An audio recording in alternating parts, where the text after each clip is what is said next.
Everyone.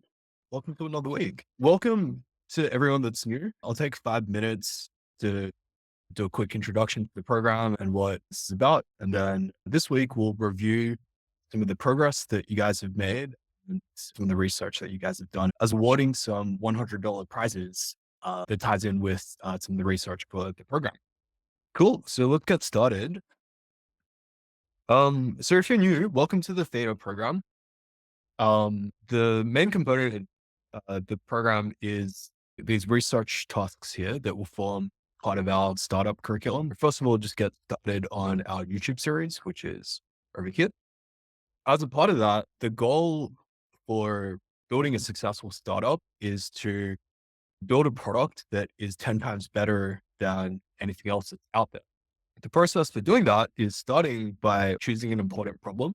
So you would do this by studying the top investors in the world and seeing what they invest. If you study like 10 companies that Sam Altman has invested in or Bill Gates has invested in, they're going to be really good examples of what a good startup idea looks like, because we're not as good at identifying startup ideas as Sam Altman. So we'll study what he invests in order to level up sense ourselves. And then once you've picked an industry, we want to become an expert in that industry. And you do that by studying what everybody else is doing in the industry, studying the product and sales and marketing. And then you talk to users and you talk to industry experts and founders as well. So as mentioned here, we have $100 prizes for going through this research process. And once you have gone through the research process and you've built up expertise in an industry and you have a clear idea of how you're going to build something, a product that is 10 times better, then you become eligible for a $10,000 to $20,000 investment. The $100 prize winners for this week is Brian Dean, Betul, and Tanya. And we'll just take a look at what you guys have submitted. Tanya has done some research on the visa industry as well as replacing Google for academics. She'll go through that in a second.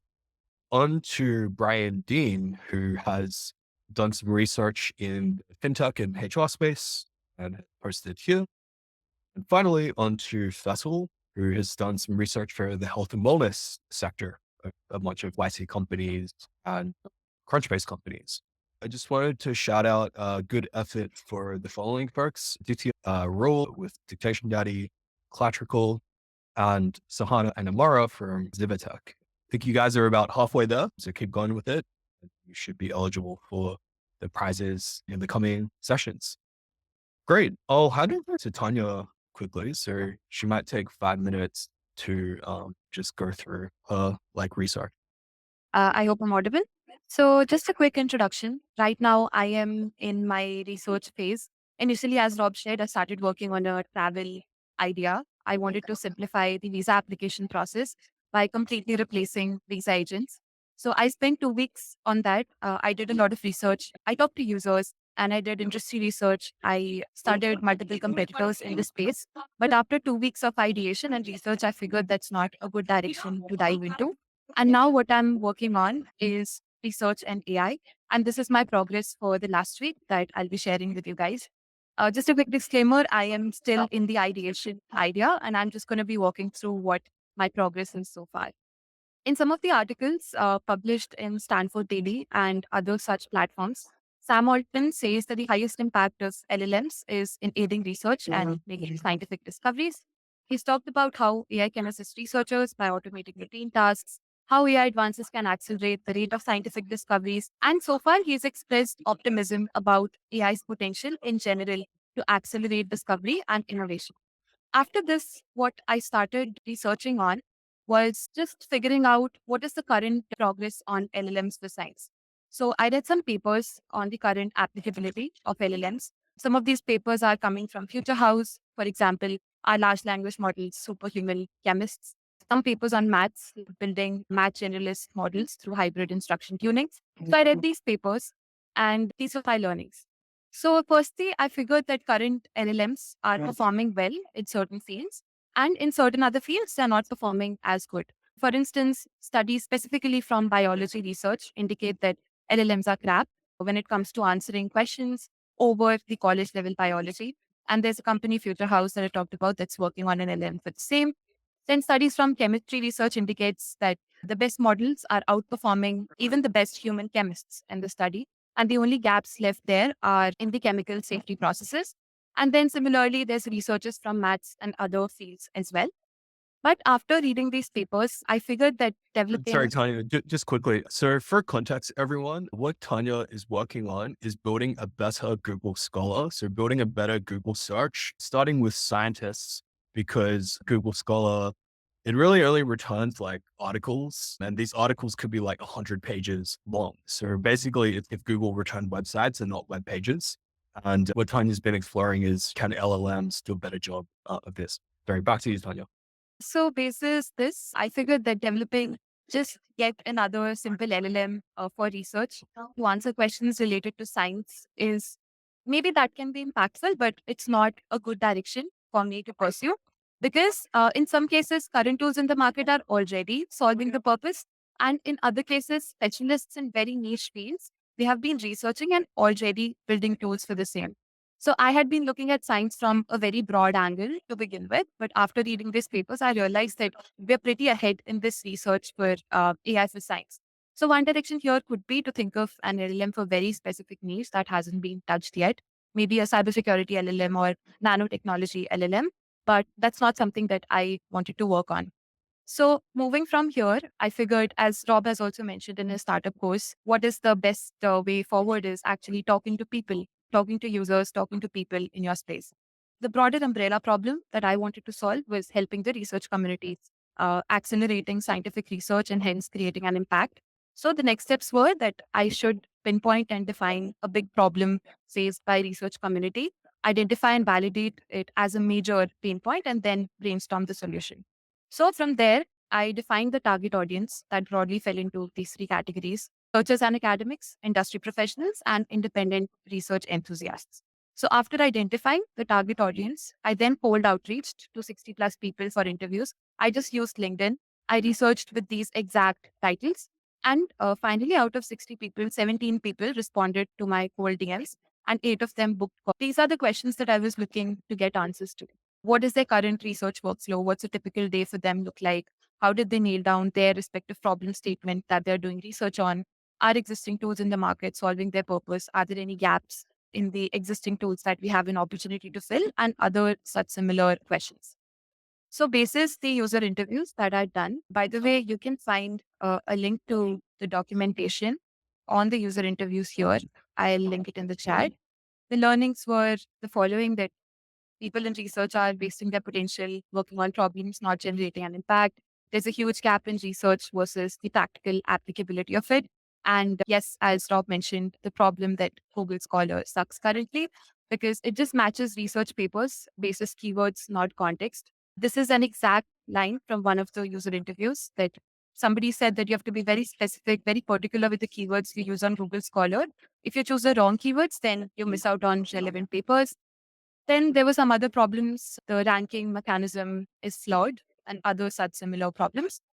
Another major pain point identified was that understanding the current scenario of research that has already been done, that's very time consuming. And existing research on similar ideas is often missed out. For instance, there's this guy that I was talking to. He spent 6 months doing research on a particular algorithm for image processing, but something similar had already been done on video processing, and 6 months of his effort was wasted just because Google Scholar and other similar tools did not return the relevant papers and he could not find the existing research that had already been done. One more thing I was thinking about was just understanding research papers once you've found them. But after talking to all these people, I realized that's not a very big issue. This is my conclusion. Widely used tools like Google Scholar and other similar tools, they are not fulfilling the needs of researchers currently. So my initial hypothesis was validated. And in the work pipeline of researchers, idea discovery, knowing the current progress of research, finding exhaustive overview of existing work that has already been done. That's a very major pain point to solve for. So I'm thinking along the lines of a tool that's obviously better than Google Scholar, and also that validates the uniqueness of a new idea with accurate precision and gives an overview of existing or ongoing work. The next steps for me in the following weeks are going to be researching on existing tools in the market that are solving for the above, and study how well they're performing. Maybe I can conduct some research on this myself and continue talking to more and more researchers in diverse fields. Thank you so much, Tanya. Thanks so much for sharing. That's awesome stuff. Awesome. We'll go now to the Ask Me Anything session. So for the Ask Me Anything session, the focus is what's your biggest challenge at the moment with your business? And if you could please put your questions in chat and we'll start with whoever is first. Please type your questions into chat. Okay, maybe as a starter, there are two questions on the community on Discord. We can take those up first, while the rest of the people type in their questions. The first one from Discord is building a personal brand versus product focus. In today's market, there's a lot of emphasis on creating a personal brand to help your business stand out. However, if the product is unique and solves a real problem, it can become the hero itself. Identifying such a problem and developing a unique solution takes time. In the interim, should the founders focus on building a personal brand while they continue to develop the product in the background? Yeah, definitely. I think there's a lot of examples of companies. Let's take like the founder of Ruby on Rails, like David, who started out by blogging and then built a business up with that audience. I think the difficult thing about like building a personal brand is really just consistency. Like it's just posting like interesting content every day and then networking and commenting on other like influences to get reach. What I found to be helpful is just as I'm learning, I will share whatever I'm learning onto LinkedIn. So instead of using a note taking app or using like Google Docs to take my notes, I'll just write up whatever random rough notes or thought I have on LinkedIn. And then as I'm learning and as I'm refining my startup idea, I'll just share that openly. I found it was tiresome to try to think and craft really well written LinkedIn posts. So instead of just using it as like a brainstorming or like notepad. So yeah, definitely share your thoughts, build in public, and that way you'll build a personal brand as well as build your product and how people contribute to the development of your product in terms of ideas. Great. Next question from David Blanc. How do you find a good co-founder? Did you want to know that a little bit more? Yeah, for me, I've been working on my project, the telecom project, broadband, for about 10 years, breaking, fixing it, testing all the different applications in different environments around the world. And it's in every single person that I come across that wants to join my idea as a co-founder has like tunnel vision. Okay, what are you working on? Okay, give me all the specs. Okay, thank you. I'm going to file for it and steal your idea. It's very tiresome when you're working for all this years and then you get somebody that wants to come along and take your idea and, put a little money with run the other direction. For me, my vision is to connect the world and I've been working on it for so long and I'm getting so close to this. Every single person only thinks about the ones and zeros, not about the world. And it's very frustrating. So I was just wondering what's the best way to, I don't know, background check or overcome that obstacle? I'm a sole founder. My wife did join me. It was like 2 years in the startup. I think getting a co-founder is like getting married. And there's a pretty interesting graphic from Wait But Why, where you have a person who's alone on the middle step. And then you have somebody that's like in love, like a couple that's in love on a higher step. And then you have a couple that is like fighting all the time on the lower step. So I think that's the same for like co-founder relationships in business. If you have a bad co-founder relationship, that's the worst. It's better to be a sole founder. If you have a great co-founder relationship, then awesome. But I don't think it is something I don't think it is something that you could just find. I think generally it's going to be for people who are really well, just like how you can't just be like, oh, like tomorrow I want to find myself like a husband or a wife. So yeah, I think if there isn't anyone that comes to mind that you trust, that you think you work well with, that you've had a lot of history with, I would just do it yourself. What I've done, and it's like one of the biggest causes of startup failure is co-founder breakups. So if you take that out of the equation and like looking at the statistics for successful startups, solo founders are not less successful. In fact, at the later stages, they are more successful. So yeah, I'm not really sure where the whole like concept of, hey, I absolutely need a co-founder. You don't. Okay, so I hit a lot. I will take it across the finish line. Thanks, bro. Next question. Best practices for getting 0 to 10 customers to 10 to 100 customers. I think the focus in the beginning should be not so much to get from, if you have 10 customers, the goal should be to make sure that those 10 customers really love your product and talk to them, interview them individually, see if they would tell their friends, etc. Because you want to know, hey, is my product genuinely 10 times better than the competition? And if not, then continue repeating the Athena process of, okay, go look at 100 other companies and combine the best of all that they're doing and put it into your product. Because if your product isn't 10 times better, it's going to be 10 times harder to do the sales, to do the marketing, to do everything else, because you're just not that differentiated. Whereas if your product is genuinely 10 times better, that's how you have these stories of, oh, hey, there was this company that in 2 years they got to $1 billion valuation because their product was so new and just solved whatever use case so much better. So the best practice once you get to 10 customers is to get to 10 customers that absolutely love you, and then they'll tell their friends, and then you'll have just your 100 customers. And once you are like absolutely certain that you look at your retention rate, the users are retaining, that they're paying you money, they're telling all their friends, then you focus on growth. But before that, you focus on product. Yep. Add to that, I we're also actually struggling to get 0 to 10. So I would like to ask if you have any, if you can share any more best practices in getting from 0 to 10 as well. Thank you. 0 to 10. Yeah. I think like an easy way to do this is just to build in public. Because if you're sharing on LinkedIn every week, every day, what you're doing, most people have a few hundred, if not like a few thousand connections on LinkedIn. Um, and then, yeah, they'll see your message. And if you just add 200 people on LinkedIn every week, um, that are of your target audience, and this all kind of ties together, right? Because you're going to be asking like industry insiders, you're going to be talking to users, doing like user interviews all before you build your product. And those users that you interview as you're building a product, they're going to become your first users, right? So like before building the product, really, you should be doing like 100 user interviews, and that you should make sure that whatever you're building is significantly differentiated and the users that you're interviewing are really excited about this before you even start building, because building takes the longest period of time. So yeah, that is like the 0 to 100 is basically your first 100 users should be the people that you've interviewed and reached out to as you're doing research before you start building. To go beyond that, the generic advice is just study what your competitors are doing, like what growth channels, what sales channels, book sales calls with your competitors, deal their sales collateral, put your competitors' websites into marketing tools, reverse engineer what they're doing for SEO, for paid ads, etc. You can take a look at the growth resources in the Athena curriculum. There's a bunch of like growth hacks on there as well. For example, one of my friends, he made $10 million a year on Google local directory listings. So he got a lot of fake phone numbers from Twilio, and then he registered as a plumber in 1,000 cities in Australia.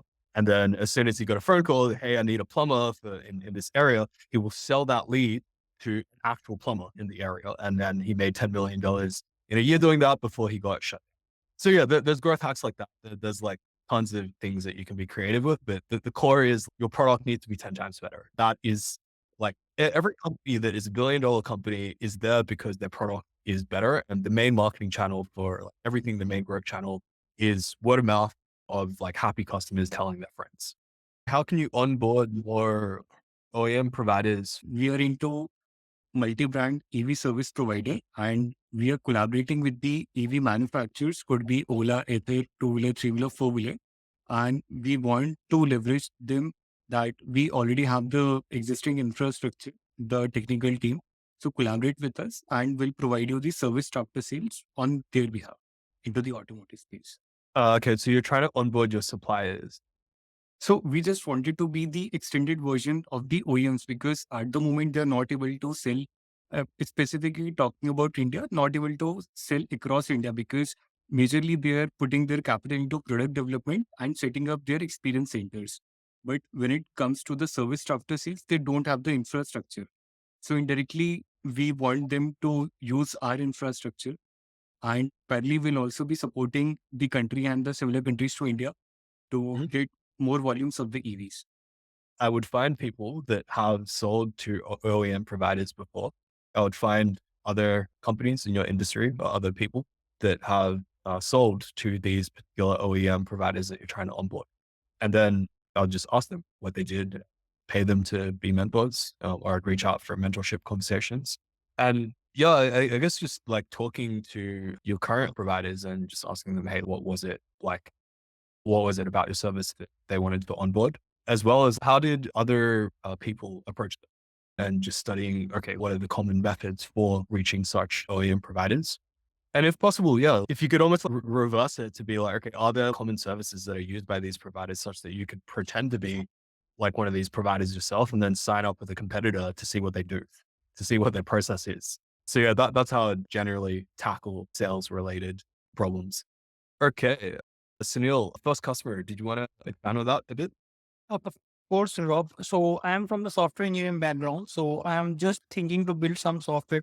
For example, I was thinking back like 6 months back to generate a module that can print a generic invoice where one can upload and it will start printing the invoices at a speed of like 100 invoices per second. But there are no one to buy, like which customer to sell, where to give the demo, something like that online. Okay. Who is your who is your target audience? Who's your target customer? Target audience is some e-commerce or some businesses that are printing invoices or any type of PDFs, right?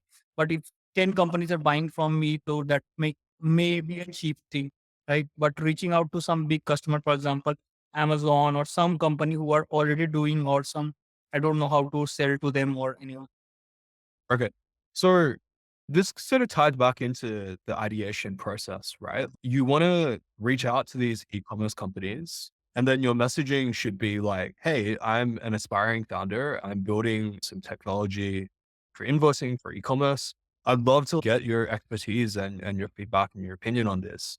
And then validate that this is a problem. Validate that you're solving a really painful problem, or maybe present some wireframes of your solution or what you're thinking about. And then ask them, hey, would you pay for this? And most likely, because I've been through this cycle like lots and lots of times, the most likely answer is they're going to tell you no. Like maybe you're not solving the most painful problem. Maybe they want an adjacent problem solved, or maybe they're going to tell you, yes, this is great. We'll pay for it. But you go in with the, hey, I'd love to get your advice. I'd love for you to mentor me. And you just start lots of conversations with your users by approaching them as mentors. And that's how you get your first customer, as well as that's how you get what's more important is feedback that you are solving a painful problem and that you're building a product people actually want and that is better than existing solutions. Because if it's not better than existing solutions, people don't want it because they already have a solution to solve their problem. Got it. Makes sense. And how I get a contact from the bigger company where to drop the mail? In general, I was searching in Crunchbase and LinkedIn. I was throwing the mails to some VP randomly because I don't know what their and mails are going to the spam. Yeah, you may or may not need like large companies. You could find like smaller companies or medium-sized companies. You can email these folks. You can call them. You can email them. You can even like a friend of mine just literally he will like camp outside like some of these larger offices. And just when people come out for lunch, we'll just strike up a conversation and be like, "Oh, great, what do you work in?" And there's so many. Like one of my buddies, he got like a job at Bastel as the head of growth just by doing that, and he met the founder. So yeah, you can really hustle your way into things. There's a book called Third Door by this guy, Alex Balayan. He's a 19-year-old kid and he managed to hustle his way into interviewing Bill Gates. He ambushed Tim Ferriss in the bathroom when he was at a conference and he managed to, so yeah, if you just hustle, if you study cold outreach, you study messaging, we have like templates for how you can message people and I got a video on YouTube on this as well, but yeah, just hustle. Got it. Makes sense, bro. Cool. Jitendra, how can an Indian startup get funding from, I don't know if like Singaporean VCs are trusted. And I could talk more generally about like, how do you get funding? You get funding by like having a clear idea of like, why is your product 10 times better? Firstly, you got to pick an important problem to solve. This is a meaningful problem and it's $1 billion industry. And then you're going to have a clear idea, a well-researched clear idea of why your product is 10 times better. You need to be an expert in that industry because how would you know if your product is 10 times better unless you've studied every single player in the space, like hundreds of companies and spent a year doing that? And then if you can articulate that clearly, then that's when VCs would want to fund you. And then it's okay, how do you approach these VCs? There's plenty of like investor lists that list all their emails and all their contacts. Some of them are on our like resource sheet. The best way there is through an introduction, and how you get an introduction is you talk to the portfolio companies, which goes back to the talk to industry experts, because as you're studying the industry to figure out how you can build a better product, you're going to talk to lots of founders in the industry. They may be adjacent, they may be in different geographies, or as long as they're not competitive, or maybe they're ex-founders, they have exited. Yeah, so that would be how you would approach that. And then once you ask the founders for advice, if you pitch a solution back to them and they like it, they'll probably introduce you to the investors. Yes, the biggest problem which we generally face is that we are already on the pre-revenue stage, and the revenues are not that, the figures are not that great. So we found a lot of problems pitching up this angel investors and VCs, where they always ask you for a bigger number. And we have actually proven a fact, or the idea on which we are working, we have proven it, but the sales are not that. So generally, this VCs ask you for the big sales figures and everything. That create a lot of problem for us. So I have tried being mailing, messaging, and doing everything, whatever it may be, but it doesn't work out. I just wanted to understand the process of doing it. What's your company? It's not a product. We are into service industry. Just like you have spoken to a guy who is fixed point, but we are doing something else. We are doing you can see we are McDonald's of automobile industry specifically. So this is like creating India's largest after sales service centers that can help walking customers and on-call demand services of automobiles specifically. We are not only focusing on EVs, we are focusing on every two-wheeler and four-wheeler where customers can get the vehicle service. Basically, in India, 80 to 90% of the vehicle owners, they prefer to go local garages, local workshops. And these local workshops have their own set of problems. They generally don't have trusted trained mechanics. They use counterfeit spare parts. Their setups are generally fly-by-night setups. So we are basically solving that problem. Where people, this 80% of the populations can have the name where they can get the vehicle service. And that is Jacket. The name is Jacket. So basically, we are creating that. We have already set up one center and running for past 2 years. Now we have certain figures in our financials. Now, Why would you be 10 times better than the incumbent? then the competitor, because see, now suppose just like a burger, if you want to have a burger and you can go to McDonald's and you can have that burger. So you have the same quality assurance will be there, so the customer experience will be there. In case of local garages, I don't know about there, but in India, they don't have proper tools. The spare parts generally which they use are always counterfeit or fake spare parts. Because of that, people generally face a lot of problems. I think it goes deeper than that, because of course you can say, yes, we're going to provide better service, we're going to provide Yes. like better parts, etc. But it's more, how are you going to do that in terms of like, how would you do that? Maybe the real parts are more expensive, or clearly like providing good service requires quality team training and all that. I think that there may need to either be a deeper fundamental insight of, what are the specific things that these people are doing wrong, and what is the thing that that will help you. Like, how would you be able to have maybe See, like margin, and execute this better? There needs to be, I think there needs to be more proof that you can do this better. And either that comes through, yes, like sales revenues, but also like just knowledge of and clarity in explaining, okay, there is this specific thing that we're going to do, and this is why the consumer experience will be so much better. I think just saying, okay, the parts are like, and maybe the service is not so good, not like compelling enough. So to go deeper on this, I think it goes to just speak with a lot of people in the industry, current vendors, users, and really get down to what are like the 10 things that are wrong with. That is what I want to tell you. We have been working on this idea from past 3 years, and we have never raised any fund or anything. Entire journey is of boots, and we have been speaking and connecting with the industry's experts, even with the manufacturers like Honda, okay, to identify their problem. Let me give you a small example. In case of Honda itself in India, it sells around 2,035 crores of spare parts in India. Out of that, 1,035 crores of spare parts are sold by PDs. Who are these PDs? These are small shops where they can sell their own parts, right? So after working on this idea for almost 3 years and understanding the main pinpoint of this area, we come up the solution. And that solution we have been running from past 2 years.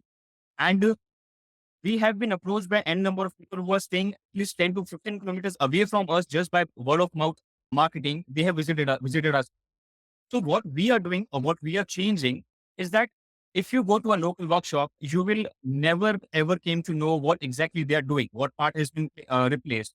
The service. I'll stop you a bit because I'm just mindful of time. I think one other point to be aware of is with services, the margins are like quite thin, and in terms of to like billions of dollars, it is very like operations heavy, which is why people are See, like, in case of companies, they have a limited set of targets, sorry, limited set of Sandra, I audience. think I just want to be mindful of time, so we might go to the next person. Okay, Thanks. okay, okay. Thank you. Cool, Brian. Sorry. So the question is like, how do you start a financial services company?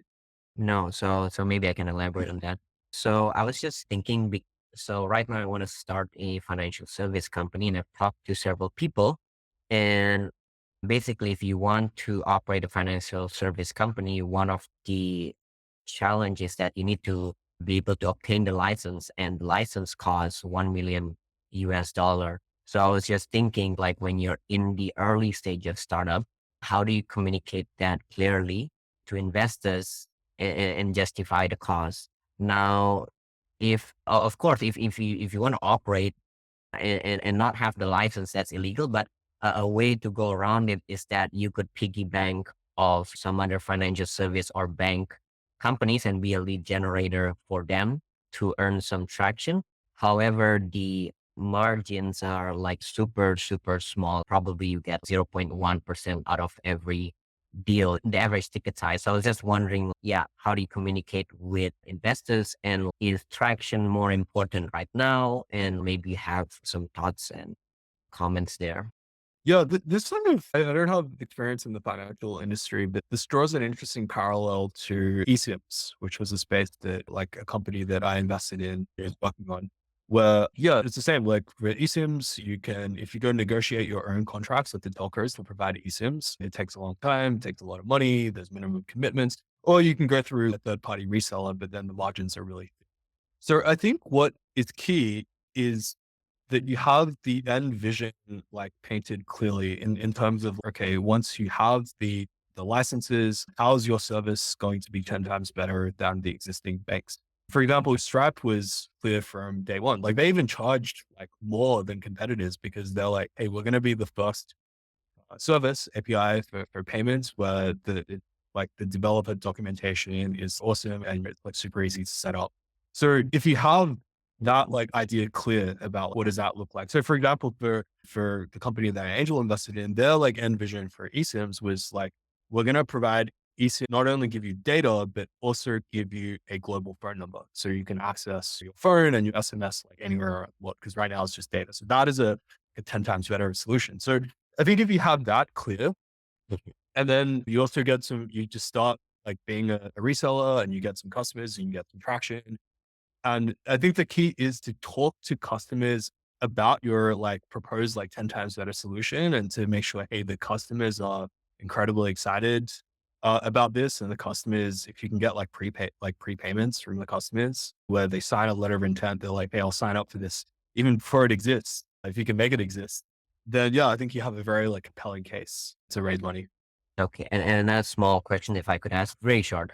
Is signups and just registration good enough metrics for investors and raising funds in this case or scenario?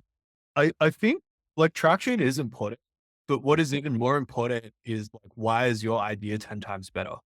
And the clarity for which you out and the depth. I think the main thing you should look at is how much of an expert in this industry are. Like if you want to build something that is better, then you need to know, okay, what is the current cutting edge? And like, how well do you know that? If you're asked by an investor, hey, can you tell me what every single alternative in the industry is doing? And like, where are you going to find your wedge? As well as what is the user experience? I think one of the strongest responses to get into Y Combinator is to educate the interviewers or the investors about your users, about tell them something they didn't know about the users for your service and why like what they're using right now is lacking from like user interviews. So that is stronger than traction, not just saying, hey, I have some users and paying me X, but saying I have some users, I spoke to them. this is why they're using us. This is why they find us better than the competitors. And this is all the things that they find wrong with the competitors, or these are all the problems that they have that the competitors are not addressing. That's why I like this sort of whole like talk to users, study competitors, talk to industry insiders is like the most important thing, because it all goes back to like building expertise, and traction is like one part of it. Okay. Answered. Thank you very much, Rob. Much appreciated. Cool.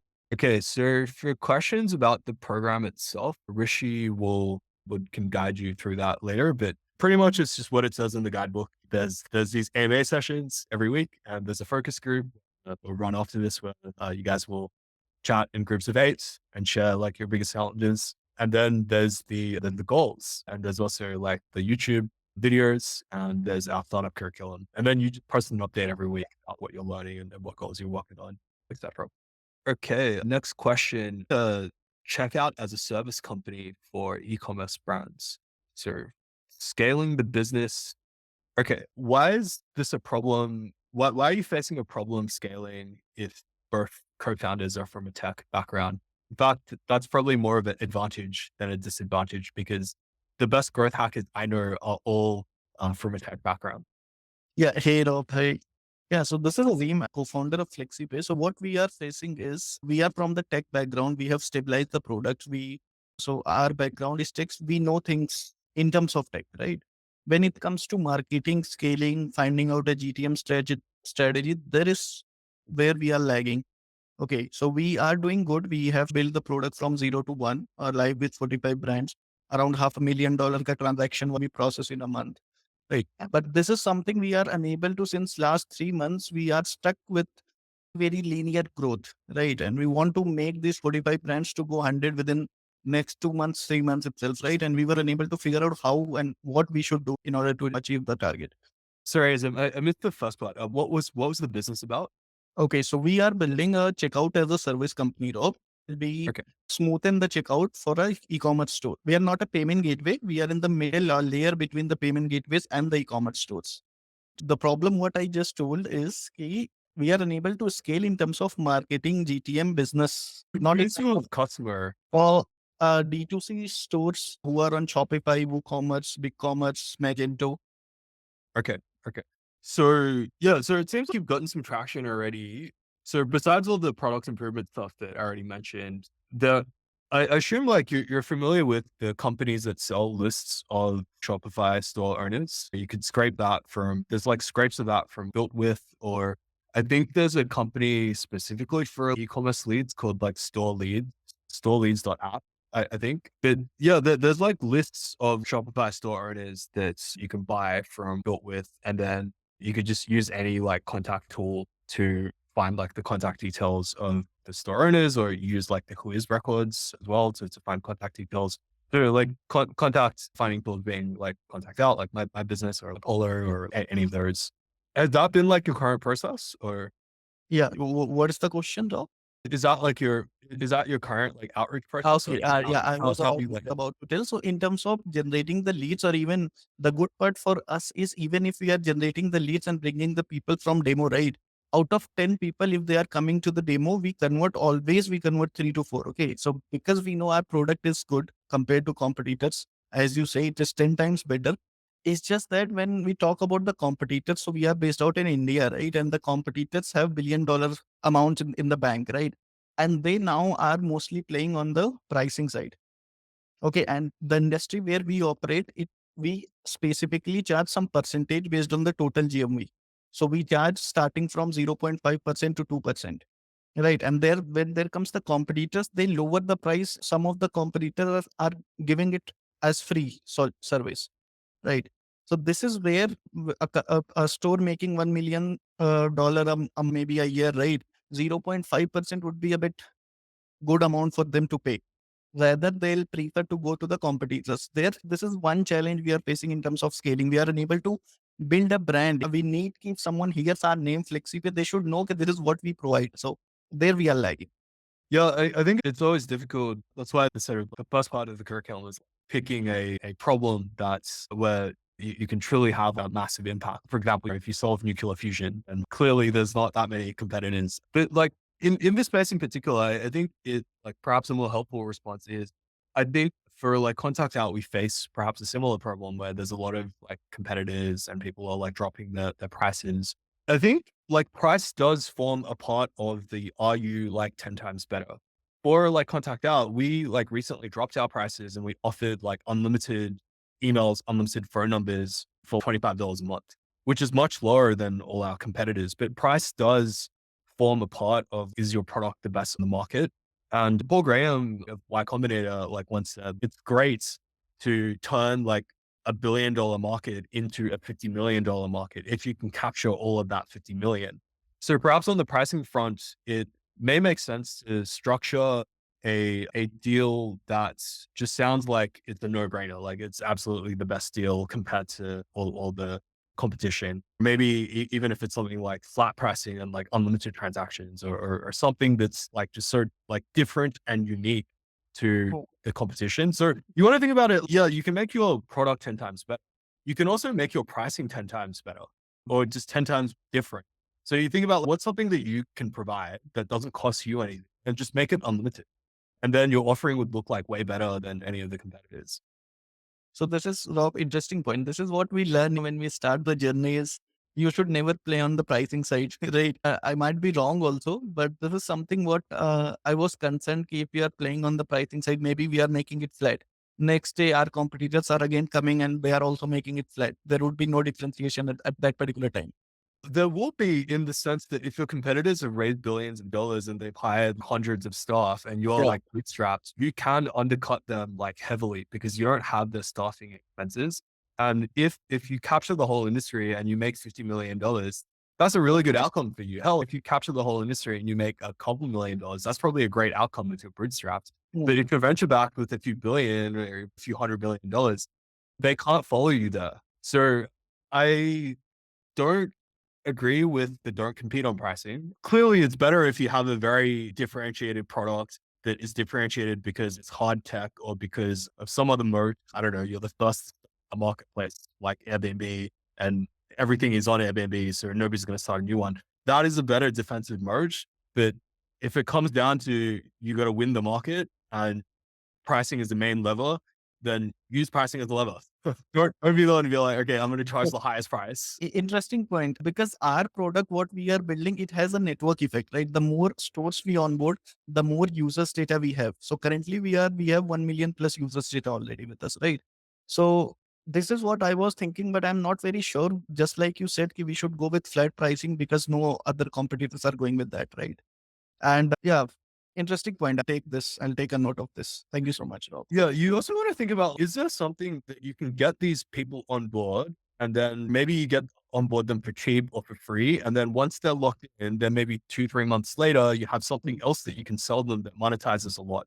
For example, for Contact Out, we can be like, great, it's $25 a month subscription. Come on board. You get unlimited emails, unlimited phone numbers. But we're like, okay, that is only if you have a user license and you click emails and you reveal them one by one. If you want the API, then the API is like usage-based pricing. And great, you want this many API credits? Great, that will be like $50,000. So you can always like have like further upsells once you put the users on. Understood. So we're type the time. So I might rush through the other ones. Brian asks about growth marketing strategies. So when we first started our company, how did you approach marketing? What we did was we just dog fooded. So we like emailed, we're a contact finding tool. So we just emailed using our contact data, a lot of like salespeople, recruiters, told them about our product. We sent LinkedIn connection requests. That got us our initial users. After that, we did a lot of SEO. So there's SEO resources on like the startup curriculum. We went through like Brian Dean stuff. We studied what our competitors were doing with SEO. And that took a couple months to build out, but that's probably one of our primary like traffic channels.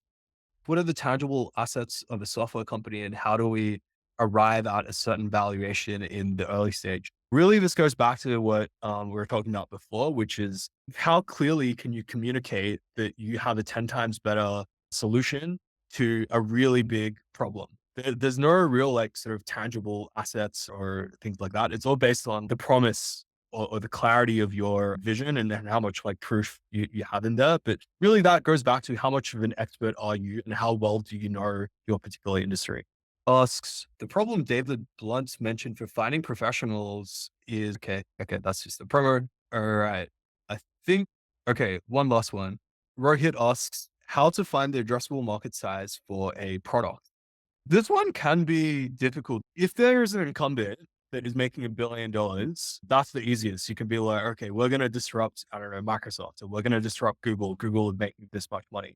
However, if it is a new industry or new technology, which a lot of times it is, you can't really estimate how big it is. But if you're confident or if you're pretty certain that it will grow. For example, when like Microsoft started out and they're like, hey, they like obviously Bill Gates knew computers really well, and he had a thesis of everybody's going to have a computer, have a personal computer, and computing will grow really quickly. And he just doubled down on that market, and that market grew like really quickly. And it's the same with the folks that like got onto the internet, like when it just started. It's just these folks were like, okay, internet's like in academic institutions, but sooner or later, everybody's going to start using it, and we'll get onto that. That is usually like where some of the best startup ideas come from, is because with a small but rapidly expanding technology that will get like mass adoption. For example, I guess like AI is overhyped right now, but that's what like some folks are talking about with AI. The sort of less obvious ones right now might be nuclear fusion or like longevity or some of the new innovations in like biotech, mRNA and programmable vaccines. If you get onto those spaces where the industry is rapidly growing, that's a good way. But I think you don't necessarily need to have a very definitive sense of, okay, what is the market? As long as you're like, okay, this is like in the billions, then probably like good enough. Cool. I think we're up for time. So we'll head over to our focus group discussions where we will be talking about the same thing. What's the biggest challenge that you're facing? And we'll discuss amongst ourselves, share stories, share advice. Please try to share your opinions softly. So like disclaimer, probably 90% of whatever I said is going to be wrong because that's just how it is. So yeah, share your opinion softly and try to talk about how things will work as opposed to how things won't work. When suggesting ideas, try to think about how you can make something work. Cool. I'll hand back over to Rishi, who will set up breakout rooms. Well, all right. Give me 2 minutes and I'll put everyone in breakout rooms. So I guess whilst Rishi's doing that, might as well just answer a couple more questions. Best strategies for attracting investors in the fintech space during early stages of MVP development. Yeah, building in public, just every day, just whatever you're reading, whatever ideas you have, just whatever you're writing down on your note taking out, just put that on LinkedIn instead. You may think that this is just senseless scribble and nobody will understand it but yourself, which is probably the case for most people, but some people find it very real and raw. And that's why people love like watching live streams, because it's like real emotion. And yeah, some people will follow like your stuff. Yeah, just build in public, find mentors, find users, and out of that you'll have investors, or just like connect with investors directly and just share your stuff on LinkedIn, and it'll pop up on their feed. Beside that, as I mentioned, find like startup founders in their portfolio companies and get introductions through them. Okay. Leo asks, we are building a recruit tech product. It's an AI powered job board. Should we focus on the India market or go to Southeast Asia? I would say in terms of a country focus, I would try to go to the US directly, the first choice. This isn't for everything, but I think for most things, US consumers in terms of spending power have maybe between 5 to 10 times more money than folks in Southeast Asia or India or China for that matter. It's much easier because if people are 10 times richer, then you only need 1/10 of the number of users to make the same amount of money, right? Failing that, I would pick the larger markets. So like India, China, other like Indonesia, find the largest market with the highest purchasing power and go there. But there's a reason why, like, if you look at the successful $1 billion companies in Southeast Asia, in India, none of them are SaaS companies. As in, none of them are sort of like SaaS companies selling to other businesses. That only exists in the US because like US companies are like way richer and hence you can sell to them for SaaS products. Whereas it tends to be like the consumer that are more successful in our region. Cool. Rishi, how's the breakout rooms going? Good to with everyone? Yeah. Okay. Yeah. Cool. All right. I'll open rooms now. Everyone should see a flash on their screen pointing them to the breakout rooms they've been assigned to. Please join those and I'll see you back again towards the end of the meeting. All right. Welcome back. I hope today's session was helpful to you guys. Couple of notes before we drop off of the call. You'll get a feedback link post the call. Feel free to give us some feedback. We're looking to improve whatever provisions we can give from our end. So your feedback does matter. We'll make changes according to that. If you need help with any information on the program, we host introduction sessions separately. Check out our Luma calendar and you'll find it out there. Book a session and you'll talk to either me, Tanya, or Muskan, and we'll help you understand what the program is all about. If not signed up or applied for the program yet, fill out our application form. It's available on our website. So go to athena.vc, apply now, and you get the form. If you've already applied, you must have gotten the guidebook. If ready, I've put the link in the chat. Go through our guidebook. It gives you all the necessary details, the tasks, the funding amounts, the structure of how we're doing things. And that should help you understand most of it. If you've not joined the community yet, I've added the links to those as well in the chat. So both Discord and WhatsApp are available there. Feel free to join and continue the conversation if you missed out on anything here over there and ask me questions there as well. Having said that, one last bit from me before we drop off. If you could all give me 2 minutes or 2 seconds of your time, basically turn on your camera so that we can take a picture of everyone on the session. We'll put this up on our website. So free marketing for all of you. But yeah, would be really helpful if everybody turns on their camera. If not, I'll remove people from my screen who don't have their video on so that I get those with their video on. All right, big smile, guys. All right, give me a wave if you can. All right, thank you so much. Thank you for taking the time today. That's all from me. Joseph, Muskan, anything you guys want to add? No, all good. Thanks, everyone. Have a great week ahead. All right, see you again next week, guys. Bye bye. Bye.